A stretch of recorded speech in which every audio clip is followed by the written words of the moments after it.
What's up? This is Dar Disku here with Noods Levels for their Tread series.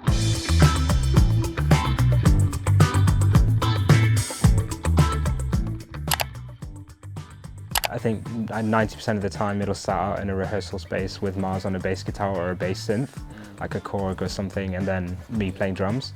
And we'll lock in like a pattern or rhythm as tight as we can, and then it'll build from there. Yeah, so this is one of the tracks that we're working on recently.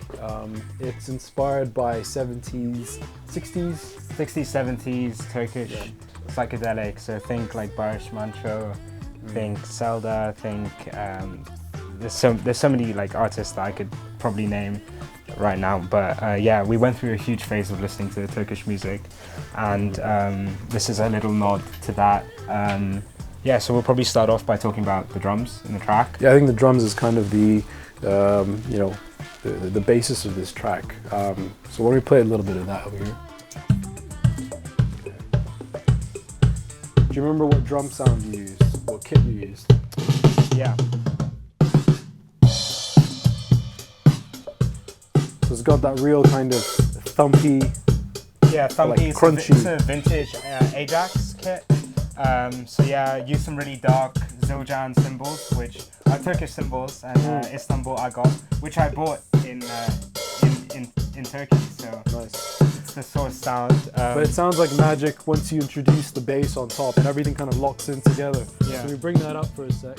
Along the way, we've discovered a lot of music, and that's kind of made its way into the music that we tried to borrow from and kind of recreate in many ways. It's been like 5 years of practice of like listening to sounds, like 5 years of listening before we eventually were like, okay, we've exhausted, we want to create something new that is representative of what we've been digesting for the last 5 years. So it felt like a natural progression. But yeah, sounds from the Middle East, North Africa, Asia. Turkish psychedelic 70s kind of music is all about the bass and the drums combination, the two things. But if you listen to the bass as well, it's quite busy. There's a lot of it fills the gaps in between the drums, I would say, really nicely. Yeah, it's very melodic. There's almost a kind of walking bass line element to it. So it's constantly moving from one place to another, and it tells a bit of a story. And then I'll show you what it sounds without the bass, just with the drums. Yeah, so we go back a bit. And here's you have the drum machine as well. It's like it's like a Lin. I think it was a Roland. A Roland like drum machine.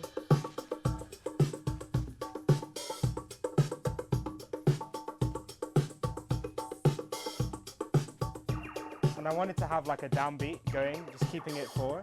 And then as it gets into the verse, you hear it open up, the hi-hats. There you go. Just gradually becoming more and more alive, I think. Yeah.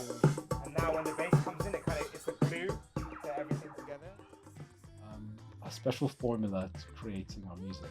I think there's a special moment in between when you ask the question, what is this? And not being able to put a clear tag to it.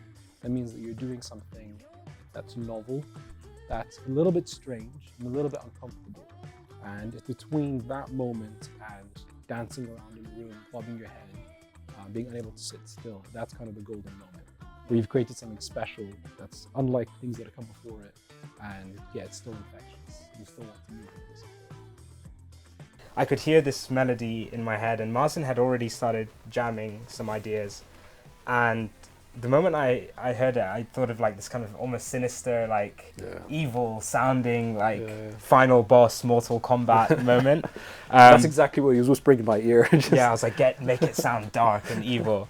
But when you hear it by itself, which we'll play just now, Do you want to solo it? we'll solo it, and it's this crazy arpeggiator that sounds like it's going mad, but by itself it sounds strange. But not that one. and then everything comes together. It sounds nuts.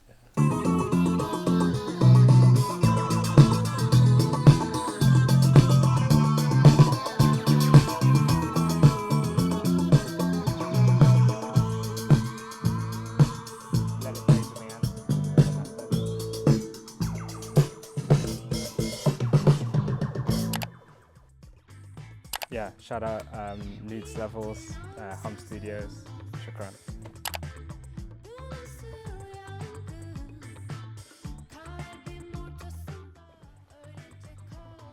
This has been. What was it? What was it? This has been Dar Disku. What is it?